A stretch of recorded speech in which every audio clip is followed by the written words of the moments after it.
Hi, this is Amanda, And this is Lindsay. We're True Creeps, where the stories are true. and the creeps are real. We'll cover stories from grotesque gore To the possibly plausible paranormal, to horrifying history to tense and terrible true crime. and everything else that goes bump in the night. We want you to join us while we creep. We cover mature topics. Listener discretion is advised.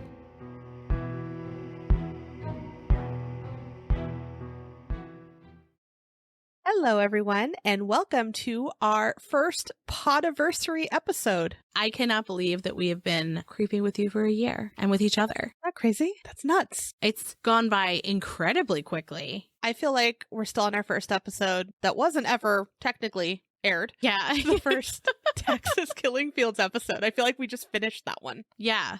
Well, and I think what's weird is that, when we started, we had these firm discussions about what is success in podcasting, right? Because that's very different to different people. And we were like, so long as we're having fun, we're looking at creepy stuff and we're having a good time. And we're at about 15,000 downloads later and it's still really fun. Yeah. And I'm still really happy of who my podcast co-host is. Yes, me too. And I think that we've gotten a solid year of weird stuff that I'm happy to know more about. Yeah. And I've learned so much along the way. Right? What's the weirdest fact that you've learned this year? Can you think of one? You ready? It's 3 words.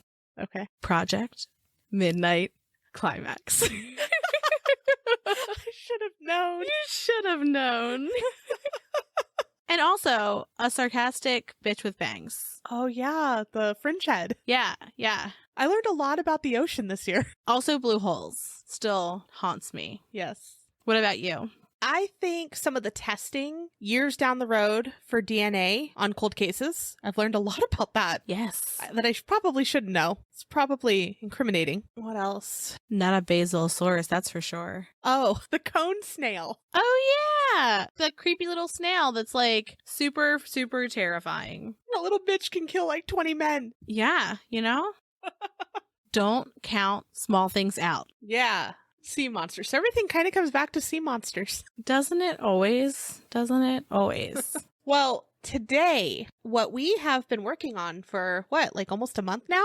Yeah. Is getting listener stories to celebrate our birthday. And so we wanted to be creeped out. We also have some creepy stories ourselves and from our family members. And then we have a couple wonderful listeners that sent in their audio and emailed stories. So we're so excited to read them and listen to them with you guys. Yeah, I am pumped. So I wanted to start with a tiny little story that happened just this month. And so I have a fantastic neighbor. She's lovely. She's an elderly woman. She looks out for me. She brings us food. She's a treasure and a delight, and I love her so much. Ben was visiting a friend out of town, and she thought that we weren't home because his car wasn't parked in the driveway. Okay. And so I'm fresh out of the shower in a towel and trying to get my dog to come inside. And my dog's obsessed with her. She loves her so much because she buys her the nice treats that you get from the self-serve things. She gets her those kinds of treats. Cute. And gives her them in excess. She's like, I bought 5 treats. Can she have them? And they're massive. And I was like, one at a time. And she was like, I will hang the bag on your fence. And when I see her, I'll give it to her. I was like, great. She'll love that. And she does. But so Moo's out there wagging her tail, trying to get her attention because she thinks she's going to get treats. And I'm like, Moo, come inside. Trying to not sound like a monster because I'm like, please just come inside. I'm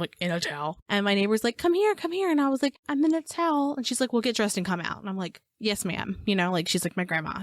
Of course. Yes. Whatever you say. So get dressed, come outside. And she starts this strange line of questioning. And she's like, so is your husband out of town? Does anyone know you're here? It kind of felt like that. And it was actually the week after we recorded that episode. But so she's asking this line of questioning. And I'm like, if it wasn't you, I'd be very worried. Right. So she's like, is your husband home? And I'm like, no. And she's like, oh, did he park his car at the airport? And I'm like, yeah. And then she's like, did you hear anything in the middle of the night? You're like, who did you murder, ma'am? Yeah, I'm concerned. I'm like, no. And then she's like, she gets more specific. She's like, is it around 4 a.m.? Did you hear anything outside? And I'm like, no, I already didn't hear anything. Were you burying something? What were you doing? Well, I'm not even thinking about that. I'm like, what are you worried about? Because she's clearly concerned about something, right? But she's just trying to get there slowly. Okay. And so she's like, well, I don't want to scare you. And I'm like, well, now I'm scared.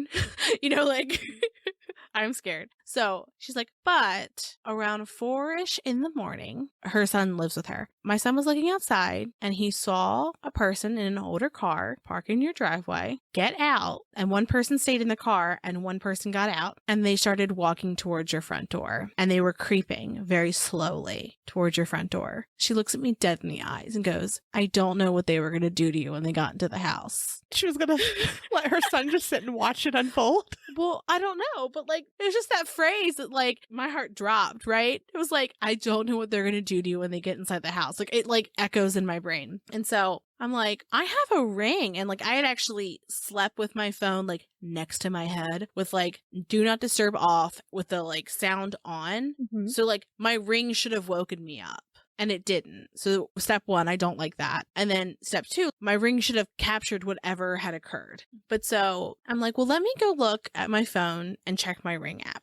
And I check it and I see that at 4:10 in the morning, Amazon dropped off a package and the person looked like they were trying to like walk through my yard quietly as to not wake me because it was 4 in the morning and there was a stranger walking up to my porch. And so you can kind of like see where they look over their shoulder and then scamper back to their car because she had said like my son yelled at them. Oh, good. Okay. And I was like, it was Amazon is the moral of this story though. But I don't know what they were going to do to you when they got into the house. And I called my mom and I was telling her the story. And like, I didn't get to finish. She was like, well, you're sleeping at my house tonight. And I was like, let me finish. And I tell my sister-in-law and she's like, well, you're sleeping at my house tonight. And I was like, let me finish my story. I was just like, that's a strange time to be delivering things. But I am so glad that I live in a neighborhood where we've got eyes at all times. Yeah. Her son even said, he was like, I was afraid that they would see me go back into the house and assume that I went back to sleep and then come back. And he's like, so I went and there's 2 shopping centers right next to where I live. So he drove through the shopping centers to make sure there wasn't anybody like idling, like waiting to come back. Oh my gosh. That's dedication. That is dedication. And it made me think of Kitty Genovese when he got into his car and waited and then came back. And I was like, he's a good man. I'm going to make sure that nobody hurts anybody in our neighborhood. I've got this like above and beyond on our unofficial neighborhood watch. Yeah, everyone needs that neighbor. Right? All right, so we have our first listener story, and this was emailed to us by Megan. So thank you so much for taking the time to do that. Her story is... It's quirky. I was like, okay, this is random. This is going to be tangents on tangents, baby. Do you know how you would murder and dispose of a body? I can't say it out loud. Yeah, but do you know? Like, do you have a plan in your head if necessary? Oh, yeah. Everyone does, don't they? Yeah. So I told I was like at a fire with my mom the other night and we're like talking. And I went through this detailed plan. I mean, like 75-step plan. And she was like... okay. And she like laughed. And the next day she called me. She's like, Lindsay, I'm really worried. I'm really worried. You know, I went inside and I looked at your dad and I went, I'm worried. And I'm really worried. And I was like, you raised me watching Law and Order SVU in crime shows and watching horror movies with dad. And like my dad was like a horror reader and wrote comics and all the things. And so like you raised me in this and then expect me to not have a plan? But anywho, this is more of a how you would frame someone. And I love it so much. I love this. Yes. She did a good job. So, from Megan, I gave an ex-boyfriend a heart-shaped box full of little love notes for an anniversary or maybe Valentine's Day. That's not creepy, but what made it creepy is that a few years later, I had a crown fall out and I put it in the box. So it looked like he had a heart-shaped box with a human tooth in it. I always joked that if I went missing and the cops found it, they'd arrest him right away. I wanted to sneak some of my cut off hair in there also, but never got around to it. I need you to know, I've known Megan for 22 years. And when this happened, she told me about it. And I was like, good to know, good to know. She's like, can you just say I put my tooth in there? Yeah. She told me and I was like, okay. I mean, look, they always say you check like the partner first. So she was just fast tracking that. Yeah, that was hilarious. So thank you again, Megan. I loved that story. And so our next story comes from Kit and she sent us her recording of it. So we're going to play that now. So this is a really short, spooky story, but when I was probably about 8 or 9, we used to live in a house that had 2 bedrooms just next to each other, and my little sister used to come in and get into bed with me all the time in the night. She would have been about 2. And I remember waking up one night and I opened my eyes and I looked over to the bedroom door and my sister was standing in the doorway, and I said, "Come on, just, come and get into bed, it's fine." And then I closed my eyes for what felt like a second, and I opened them again and she wasn't there anymore. So I was a bit concerned. So I remember getting up and going into her bedroom and she was fast asleep in her bed. And then I went and got back into my bed and was just thinking about it and was thinking that actually the child was a lot bigger than her. It definitely wasn't my sister. It was like a 5 or 6-year-old girl in a dress that was stood in the doorway. So I think a ghost, but wasn't scary, really. Just, yeah. That sounds terrifying. I love how she's so cavalier and is like, it wasn't scary. There was just a random child that came into my room. I am scared for you. Yeah. Yeah, she's braver than us. Yeah. Just a casual child haunt. I love her stories. She actually sent us 2. So we have one other one, but I even messaged her back and I was like, I love ghost stories. Thank you so much. Yeah. She's a treasure and a delight. So another short spooky story was that I used to work in a day nursery, and it was an old Georgian building, and it was, completely standalone. It wasn't joined to any other houses. And I was the manager at the time, and I was there by myself. Everybody had gone home, and I thought I would stay and just work late, catch up on some work before going to the gym. And I was sitting in my office on the ground floor, and this building had 4 floors. There was a basement, the ground floor, the first floor, and then an attic where the staff room was, which I guess would have been the servants' quarters originally. And I was sitting on the ground floor in my office, working on the computer, and I very, very clearly heard on the floor above me footsteps, like heavy footsteps, walk from one side of the room to the other, right above my head, in the room above my head. And as I said, I knew I was there by myself. Everybody else had gone home. It was dark. The house wasn't joined, the building wasn't joined to any of the houses on either side. It was completely by itself, not backing on or bordering any other buildings. And they were definitely footsteps. So I very calmly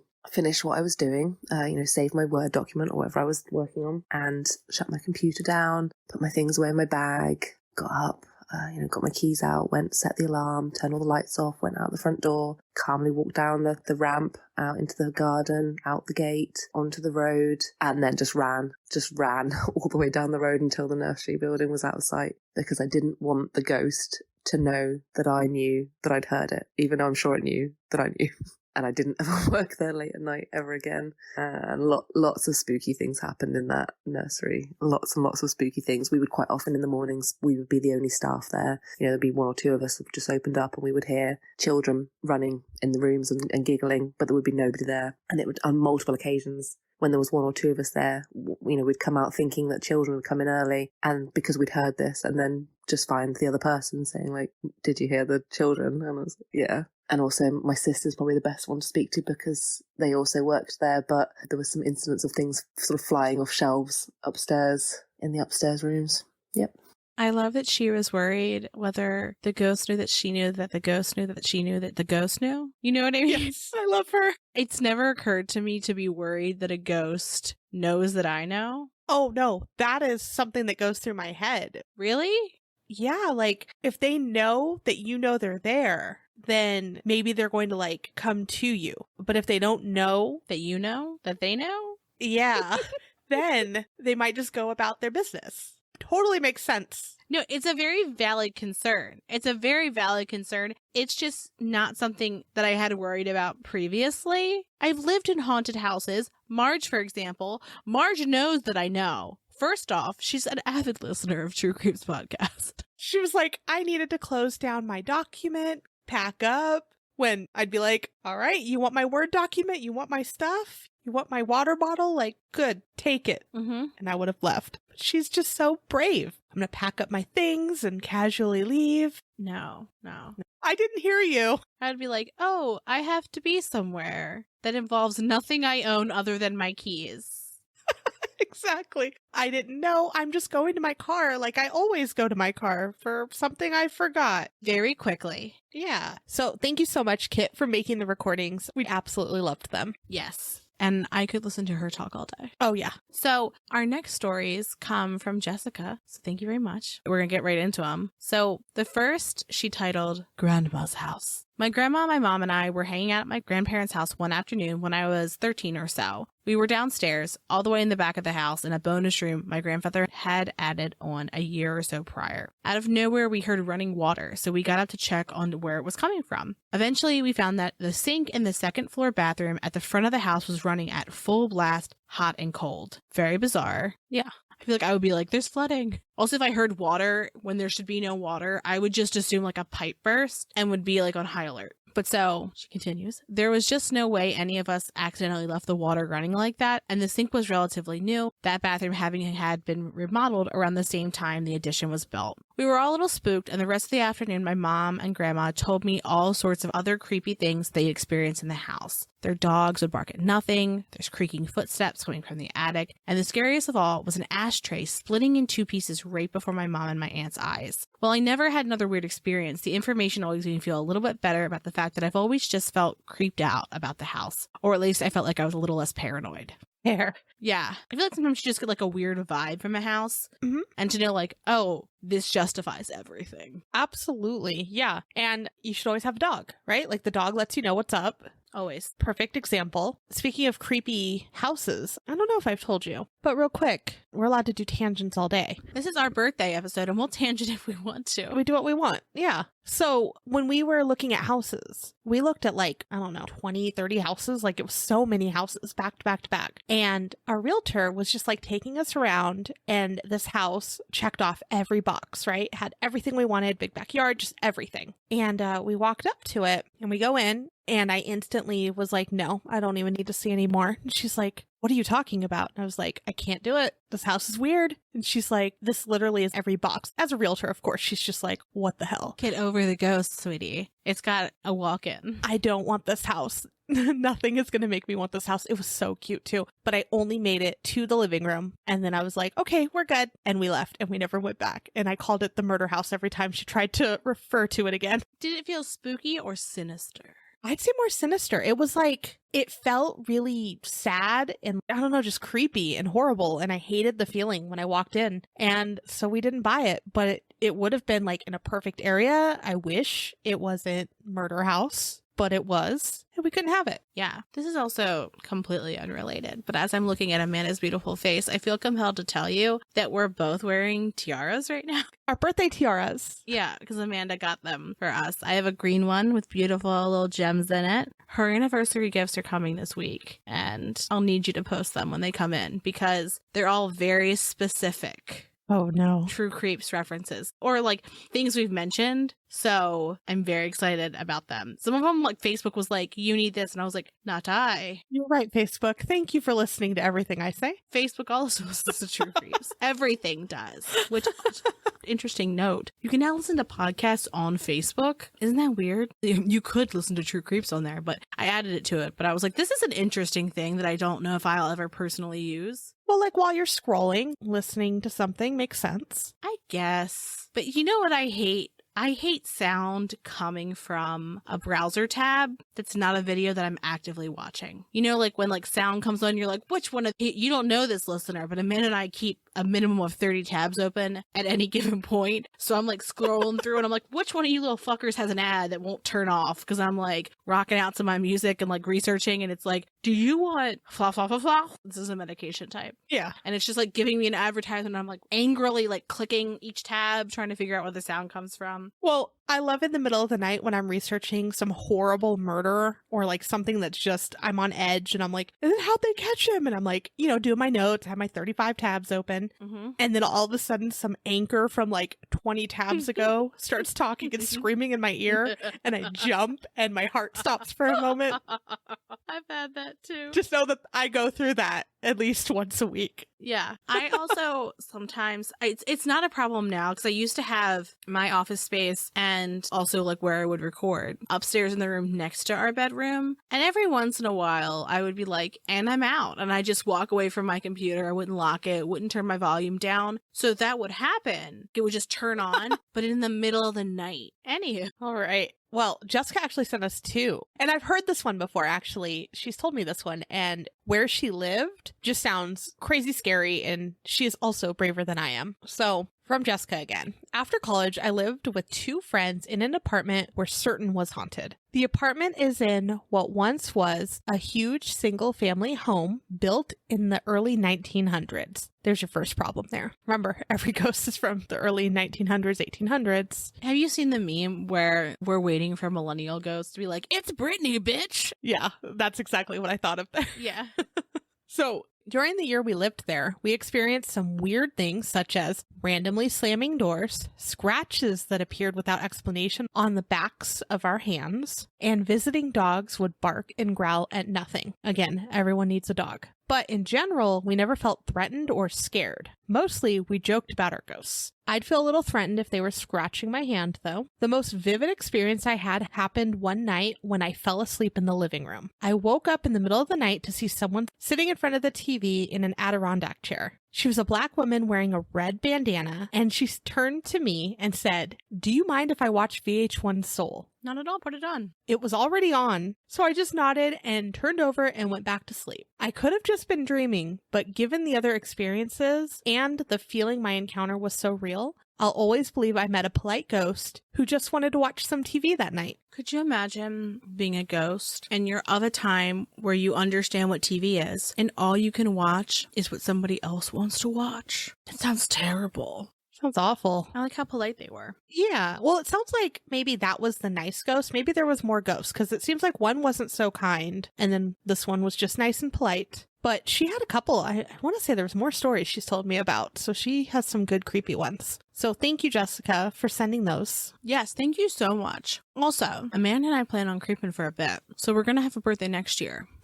So if you think of a creepy story between now and whatever time period we give you at a future date, send us your creepy stories. If you're listening to an episode and you're like, oh my God, that makes me think of ba-da-da-da-da-da, we want that ba-da-da-da-da-da. Go ahead and send it to us. Yeah, and if we get enough of them, we'll do them more frequently. Yeah, love them. I want creepy, weird, unsettling. So this next one comes from my mom, and she's been telling me this story for years. So I love it. There's no way I wasn't going to end up a spooky adult when you tell like stories like this, you know?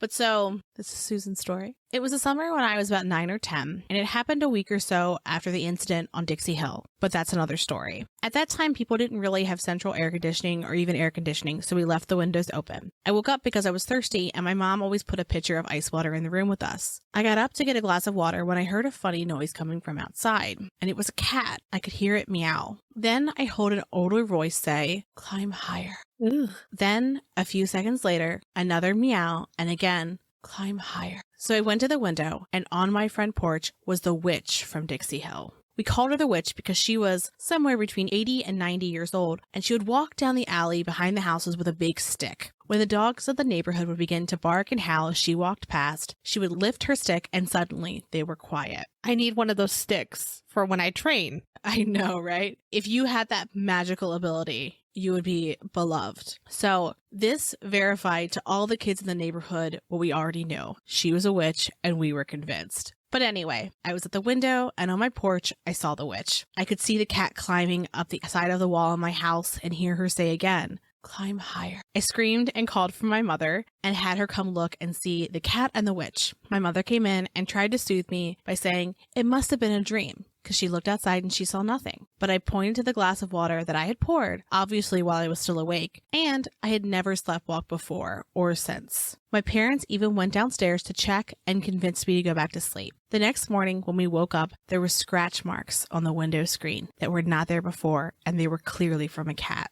To this day, I think the witch was there with her cat, giving me a warning so that I kept my mouth shut about what had happened at Dixie Hill. I was the only one in our group who experienced something like this from the witch, but then again, I was the oldest of my siblings and our friends who were there at the incident. The area behind our house was a big field, then there was a creek, then another field, and then a big hill with a big tall house, and that's where the witch lived. Back then, you played outside in the fields and the woods. You just played outside. Parents weren't worried about their children getting snatched, but whenever we played on Dixie Hill, the witch would come outside and yell at us. So I'm sure you're wondering what happened at Dixie Hill. It was just starting to get dark and you could feel a storm brewing. Thunder rumbling in the distance and the wind starting to pick up. 5 of us, 2 of my siblings plus 2 neighbors and myself, were standing outside and chatting. The thunder clapped and we looked in the direction of the crash, which was on top of the hill, Dixie Hill. We all saw a beautiful white horse that we had never seen in the area before. Then, before our very eyes, we saw its great wings and it took off into the sky. At this time, I didn't really know what the name of that creature would be, I just knew what I had seen. Later, I would realize it was a Pegasus. We ran and told our parents, who said, "It's just lightning," but lightning isn't in the shape of a horse. We snuck up there later, and we never saw the horse ever again. We told all of our friends what we had seen. What kid wouldn't? Even as I'm telling you this, I'm getting chills. The Pegasus never scared me. It was the cat and the old lady that scared me. I took her warning to heart, though, and told my siblings and friends, too, to stop talking about the Pegasus. Again, I was just a kid when I saw this. Even still, had been very confident in what I had seen. But nearly 4 decades later, I finally felt safe enough to talk about it, and I told my kids. I once told a group of Girl Scouts the story at a campfire, and the second I finished the story, a black cat came sauntering out of the woods. But now I was an adult and not very scared of this warning to stop talking, so I kept going. Years later, at a family reunion, I would find that my brother, Mike, who had been there with me, had told his children the story too, because I had started talking about the Pegasus, and his daughter looked at me and goes, "Oh, the Pegasus? I know about that." So it had taken us so many years to talk about it, but it was reassuring to know that the same memory of what had happened at Dixie Hill was with him. There was a Pegasus at the old witch's house. The end. That's crazy. I love that story. Right? That should be like a cute little children's movie. Yeah, I could imagine. Like, can't you could see like a 9-year-old being like, "There's a cat coming up the side of this building." So good. Yeah, I think that definitely she should be in the works with some children's movie studio. Mm-hmm. Children's book, perhaps, something. Both. Love it. I love all of these ideas. Yeah. Well, thank you, Susan, for your story. I loved it. So as an anniversary gift, Amanda got me this beautiful tiara and a stunning Mothman mug. As always, there'll be pictures on our Insta. But mine were coming later. 2 of the 3 are there right now. So we get a live reaction of these guys from Amanda. And it's like a little bit of a quiz, too. Okay. It's a witch's brew bath bomb. Yes. So it will be red that you get to bathe in. Yeah, like Elizabeth Bathory? Yes. Maybe it was just a bath bomb all along. All along, just a bath bomb. And it's so cute. It's like a little cauldron. Mm-hmm. And the cauldron online looked like it was like a plastic thing. Yeah, it is. That was like a keepable. It's so cute. I love it. It smells really good too. Oh, good. Good. That must be it. We didn't even talk about it in our Bathory episode, but maybe someone just made her some really cool bath bombs. Yeah. Yeah. Okay, she's opening the second thing now. This is like a deep cut that, Ooh. yeah. Do I even remember? I think you will. It was funny enough at the time that we talked about it. She knows. Haunted chair. No, it's a tiny rocking chair for you to take on any house hunting you do in the future. Oh, I can't see that it's a rocking chair. All I saw was a chair. Hold on. Oh, whip that bad boy out. Your ghost detector is in the house now. Yeah. This is how you can tell if a ghost is in your house, is you have your rocking chair in whatever room you feel is haunted. You put a rocking chair in it, and when it starts rocking on its own, it means there's a ghost in there. Yeah. That is Science. my patented technology. Yeah, ghost science. Ghost science. It is absolutely ghost science. So whenever I go ghost hunting now, I will be bringing this bad boy along and sitting it in the room. I absolutely love it. It is perfect. Also, we need to have a shirt that says ghost science with a rocking chair. Oh my gosh, yes. I'm making a note. Ghost science. Ghost science. Rocking chair. It is. It is my technology. The other gift that you're going to get, you're going to be the most excited about. Okay. It's about something that you love very much and you feel very strongly about loving them. Is it a puppy? I just got one. It's, oh my God, could you imagine? Here's a casual puppy. No, if you buy puppies for someone as a gift, you're a bad person. Don't hoist that responsibility on someone. Unless someone is asking for a puppy. No, I'm saying surprise puppy. Yeah, surprise puppies. No one asked for this puppy, yet here it is. Puppies end up at the pound. Yeah, and that makes us sad. And then I have to train them, so a rescue will take them. Be good dog parents, or cat parents, or turtle parents, or bird parents. Yeah. I love this rocking chair so much. It's going to sit at my desk. Part of me wanted to send you like a whole ass rocking chair, and I was like, that's aggressive. That's aggressive. Like that's a whole piece of furniture feels like a bit much. You got me a tiara. I bought you a rocking chair. And a mug. Do you like Cyndi Lauper? Who doesn't like Cyndi Lauper? She sings a song called Rocking Chair. I'm not kidding. And it's about a rocking chair. She's like, oh, rocking chair. Like, it's about a rocking chair. It's amazing. 10 out of 10 would recommend. You also need to eventually post your canvas. Oh my God, yes. Actually, for our birthday. Yes, I will, because for my personal birthday, Amanda gave me a beautiful True Creeps canvas that I haven't taken a photo of, but I have on my like craft area so I can stare at it lovingly, but I will post it. That's our established date. It does have our established date, and it doesn't, in fact, say Halloween party. Even though, aren't we kind of a Halloween party just all year round, baby? And I make that joke because Amanda went back and forth with this company trying to get them to make the right thing. And at one point, they just took our logo off and put Halloween party on there. They were like, something spooky. Is that what you want? After I sent them the logo 4 times, yeah. A mere 4 times.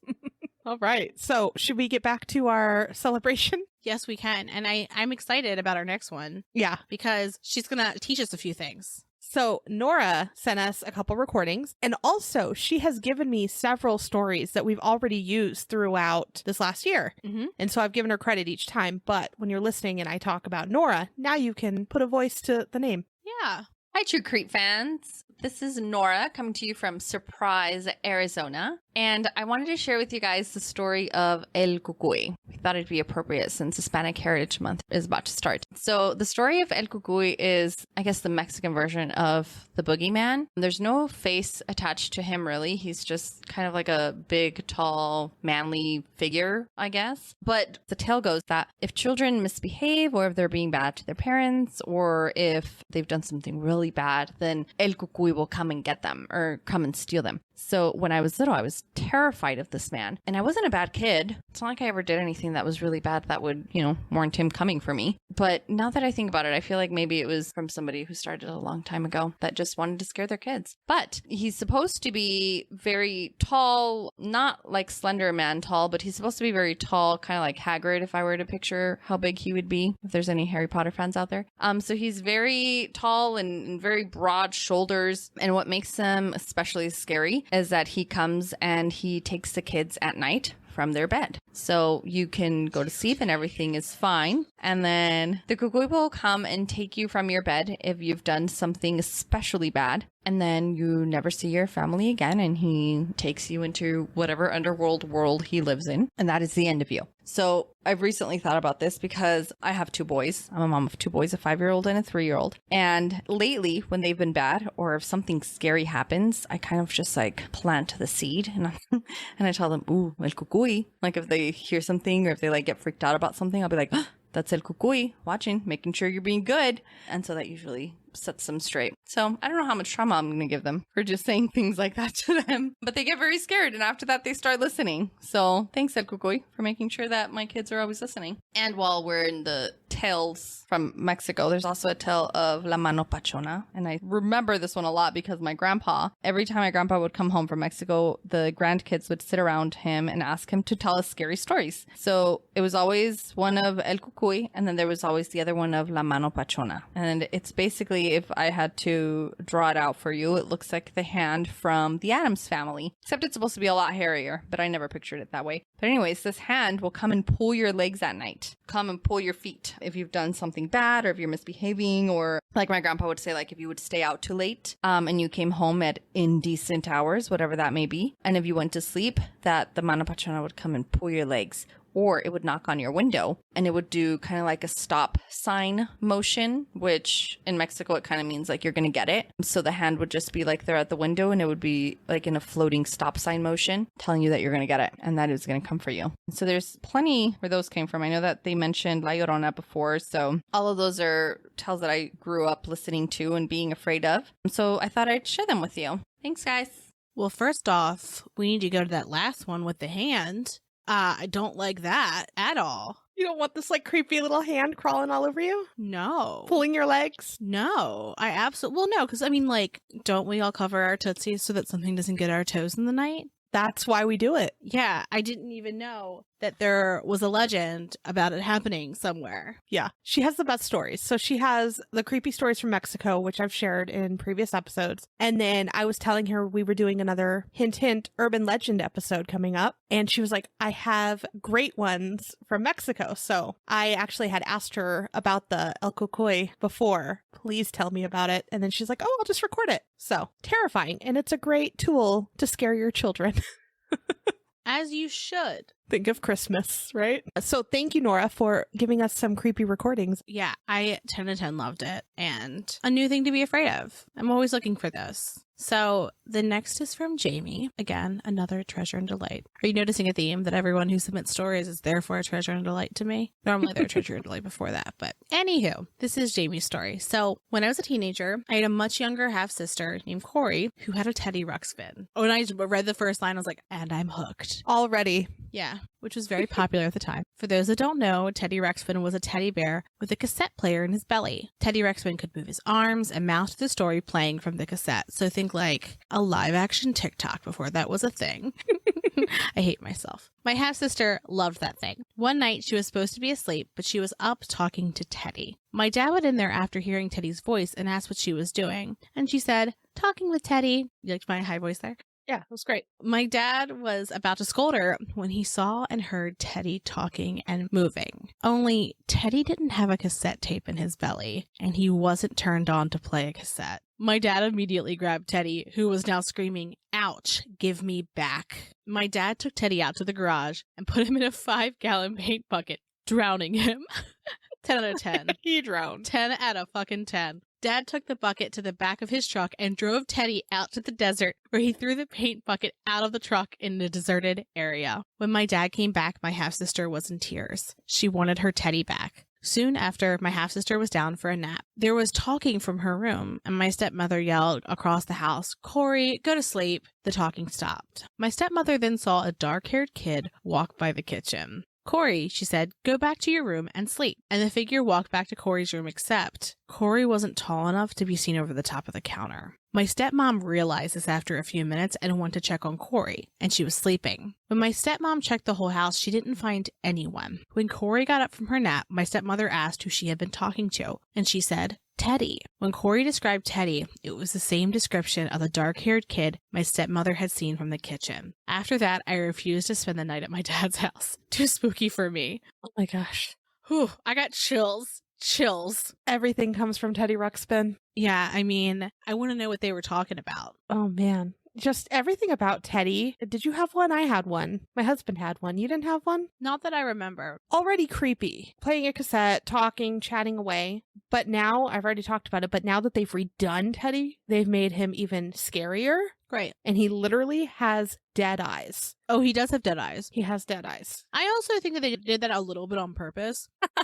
To scare us. It's like $70 or some insane amount. And I picked it up and I was like, whose home do we want to curse with this? Like, it certainly felt like, I think I may have given one to someone because I was like, this is weird. Yeah, my son got one for Christmas a few years ago. And it comes with a little sleep mask to hide its dead eyes. But, you know, for a child, that mask is gone 20 seconds after opening it. So then you just have dead-eyed Teddy in their room. Can you imagine? Okay. Some like executive walking into a room and he's like, okay, ladies and gentlemen, thank you for coming to our focus group today. We're bringing back Teddy Ruxpin. We would like your honest opinions. For this and for your time, we will compensate you with $50. Please watch this ad of Teddy Ruxpin. And then they watch the ad of Teddy Ruxpin and then they pass like a prototype around the room and all the parents are like, this bitch has dead eyes. So it goes back, but they've already made like, I don't know, 10,000 units of Teddy Ruxpin. And someone's like, you know what? We'll give it a sleep mask. Bam, bam, bam.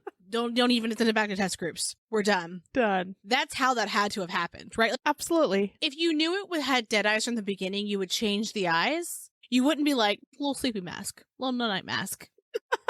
It's so horrible. But yeah, of course, whatever ghost child was in the house was like, you know what I'm going to do? I'm going to possess Teddy Ruxpin. Because what else? Like, what else is better to possess than a Teddy Ruxpin? Well, the fact that it already moves its mouth means like... it's meant to be possessed. I feel like it makes the most sense. Do you know what I don't like? It's like 3% related to this. Dolls that go to the bathroom. Yeah. Dolls that go to the bathroom. I never understood that ever. Why? I also, like, as a child, I was like, I'm a child. I don't want a baby. What am I supposed to do with a baby? I'm 7. Do you remember the doll that you had to feed like little carrot stick things that look like carrots or whatever? And then it peed and pooped? No, I don't know. It would just like fall into its backpack, I want to say. You'd feed it and then it would chomp it and then it would go down into its backpack. I remember those carrots. My sister got her hair stuck in it.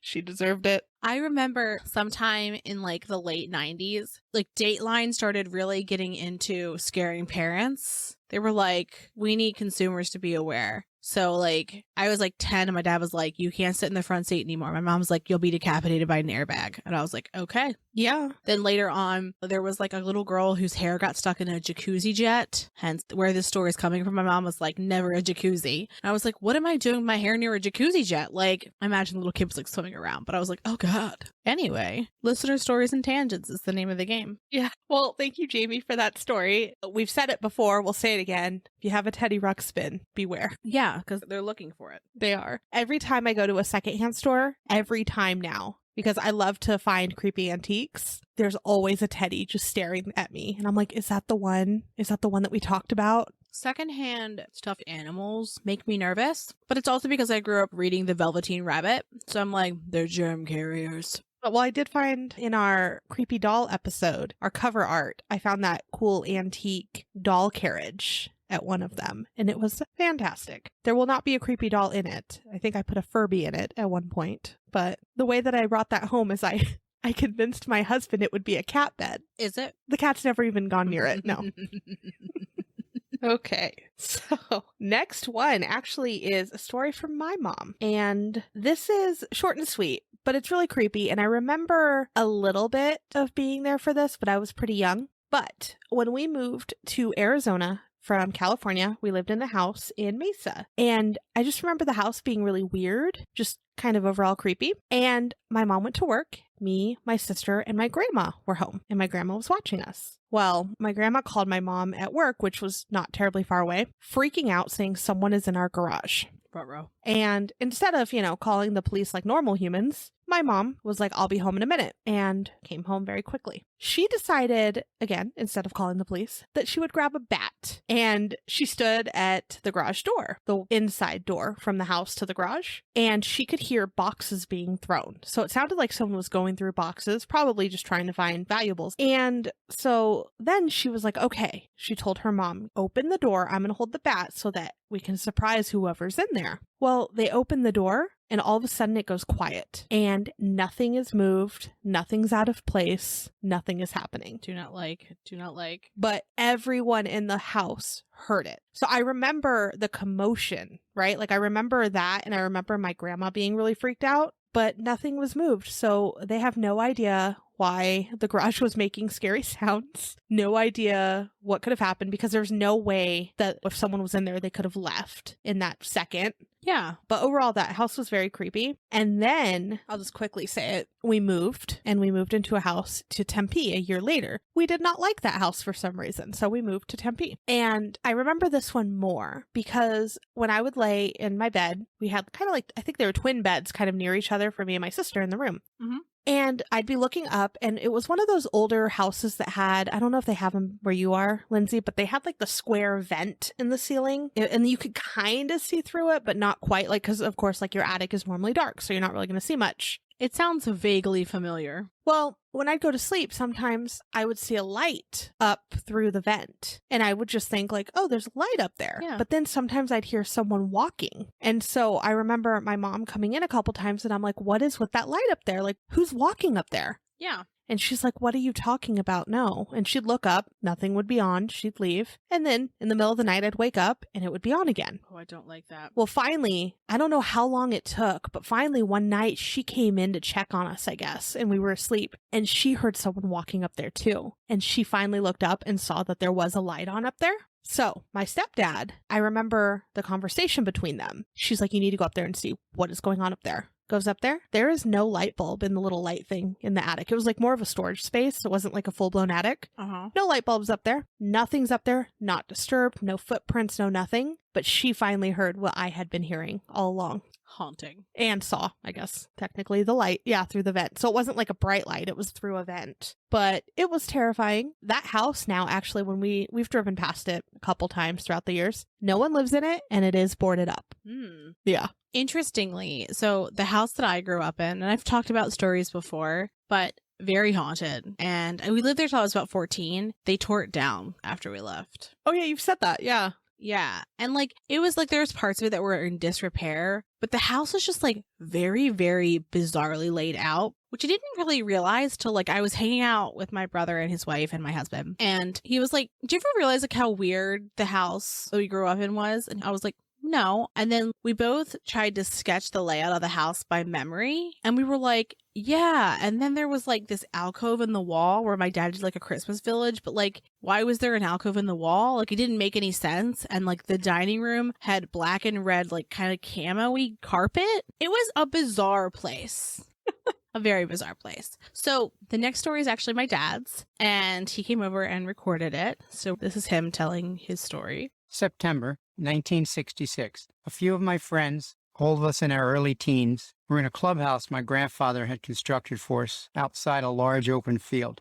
We were in there reading comics and doing kid stuff when we saw a bright light. We walked outside to investigate, looked up, and saw a saucer in the sky. The lights were revolving around the perimeter of it. We were kind of amazed, and then it sort of sped off towards what is now the 695 Beltway and landed. We didn't follow. We went back inside, couldn't believe what we'd seen. Shortly thereafter, we noticed somebody or something standing in the field across from us about 30 feet away. It looked to be about 8 feet tall, 2 arms, 2 legs, head, normal. We just kind of stood outside staring at it, and then a bright light erupted from its chest and lit up all of us. We just stared at it for a minute or two, and then it disappeared. We didn't know where it went. Not long after that, we saw the saucer again, but streaked by in the other direction, the same direction it had come, and just gone. None of us ever understood what we'd seen. A lot of nope there. That sounds horrifying. Doesn't it? That is a horrifying tale. My dad told me that when I was little. So what's interesting now is that my parents built a house on that field across the field from where a flying saucer was. Has he seen it again, ever? No, he hasn't. And I asked if any of them had, that he was aware of it. I was like, well, what happened when you went inside? He was like, we were all like, what the fuck? We were terrified. Did it know that they were there? I don't know. And there's a story we're going to tell you guys, I don't know, at some point, about a man who has an interaction with aliens, and those aliens have lasers that shoot out of their chest. I immediately went to our notes and was like, did this happen? Did this happen? Did this happen? Did this happen? He was like, no, none of that. It was very still. And I was like, oh, okay. But terrifying. Yeah. But thanks, Dad. Yeah, I love that we've had ghosts and just creepy happenings. We've had aliens now. And then our last one has a little bit of true crime. This next one, the first time I heard it, I was like, like the gasping that occurred was so very, very real. So our next one comes from Johnny Ironsights. And if you haven't heard of him before, go check out his social media because he's a musician and you have to check out his music. Yeah. His story is one that really did creep me out. Yeah. Legitimately creeped me out. Yeah. The first time I heard it, I was listening to it on my phone from our email and I was just like, oh my God. Hello, True Creeps. This is Johnny Ironsights coming to you from Phoenix, Arizona. And here's my creepy story from the late 1990s when I was in high school in Southern California. So my parents and I began receiving these collect phone calls from an inmate in Huntsville, Texas. Now, we didn't know anybody in Texas, didn't know anyone in prison, so we just kept rejecting them. But the calls just kept coming. So some time passed, and then my parents handed me a letter, and it was addressed to me, and it was from Huntsville, Texas, from a penitentiary. And the name on it was Rex Warren Mays. I didn't know who this guy was, but my dad got a little bit upset with me because he thought I was writing inmates. But I was like, hell no, I don't know who this person is. I'm not communicating with any inmates online or anything. So it's been a while. And I try to block some of this out, I guess, out of my head. But what I recall, he was writing to me and he wanted to be my pen pal. And I guess I was about 16 or 17 at the time. And he said he had committed some crimes, but he had changed. He became a born-again Christian. And he mentioned that he liked rock music and country music and that he was looking for a pen pal.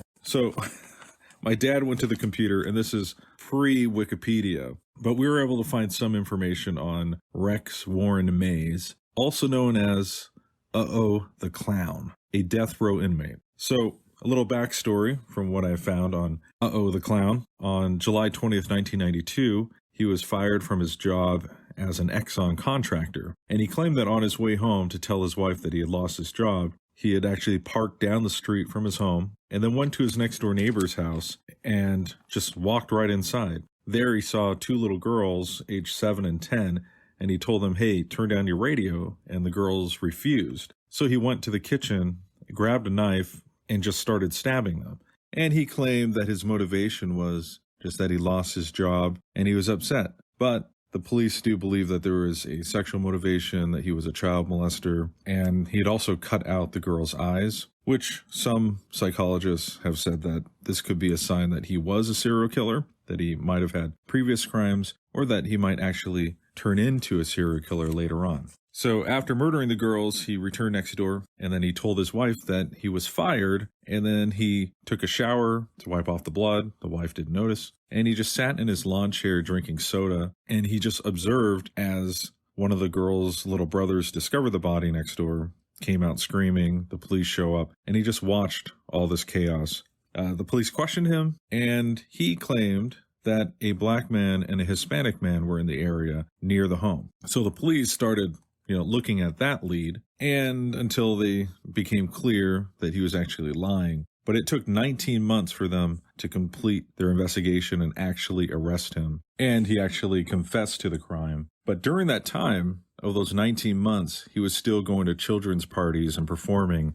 as the Clown. So he was convicted of first-degree murder. He was sentenced to death and executed on September 24th, 2002. So I was a bit freaked out to receive this letter. My dad took it and actually set it on fire. And to this day, I don't know how he found me or why. The only thing I could think of is that I had a GeoCities website, and I didn't have anything on there relating to inmates or wanting a pen pal or anything. I had like music reviews of like my favorite music or whatever is, pre MySpace, and had like book reviews, if I remember correctly. And I later learned that some inmates actually pass around contact information of children to each other. And that's really disgusting to think about, that he might have found me somehow. And there's a lot more to this online. It's so disturbing that you probably don't actually want to hear about it, what he did to those little girls. So anyway, that's my story, True Creeps. Hope you enjoyed it. How utterly horrific. First off, his crimes, terrible. Yeah. I also feel like, the Clown Just screams murderer. Yeah. I mean, I'm interested in a time period where people are like, clowns are a good idea, but the Clown just sounds like it's going to be like an time, Yeah. And his dad like burning the letter. I was like, hell yeah. There. I could even see if he put the letter in a 5-gallon paint can, drove it out to the desert, and threw it into the desert, because like I would have been having a visceral reaction to that letter. Well, and when you think of killer clown, right, you always seem to think about John Wayne Gacy first. Did you know there were other killer clowns out there? I knew about the hoax, but I didn't really think about there being more actual. Not for surezies, but I just assumed. And also, I need you to know, when I hear clown killer, I actually don't think of Gacy. No? Do you think of like the weird clowns around the city years ago? No, there's a horror movie about a clown costume, and whoever puts it on can't take it off. Like, it fuses to their skin, and then they become a clown killer. So, like, that's the movie that I think of. Interesting one, though, for sure. Well, Johnny also sent us a link to the Clark prosecutor that has more information about Mays. Mm-hmm. And I read it the night he had sent the recording. But I just want to read one little thing. There's an about me. I think he was actually looking for pen pals, like, obviously, right? Like you said. Mm-hmm. Well, there's all the information on how to write him here. And at the bottom, he includes his interests, his hobbies, his likes, his dislikes. And if you are interested in building this kind of friendship/relationship, please do not hesitate to write. Hope to hear from you soon. So cordial. I hate it. I wonder how many people he wrote to. You know, like how many kids did he get the address and send some creepy, weird message? What I think's interesting is just like the idea that I guess that like he could write a kid, but also like I know that they monitor incoming and outgoing mail, but like I doubt they're like doing background checks on the recipients. So like I guess it makes sense, but like fuck that guy, right? Terrible and awful. Yeah. No. No. And I do believe that our prison system should be a place of like rehabilitation where you can serve your time and like come out. But I'm sorry, if you're removing the eyes from little girls, I just don't think you can be rehabilitated. I just don't. No. It's a no from me. And he did get the death penalty, so we don't have to worry about him. But that was one of the, I don't know, most unsettling stories, just knowing that he was able to obtain an address and actually reach out where he didn't reach out first.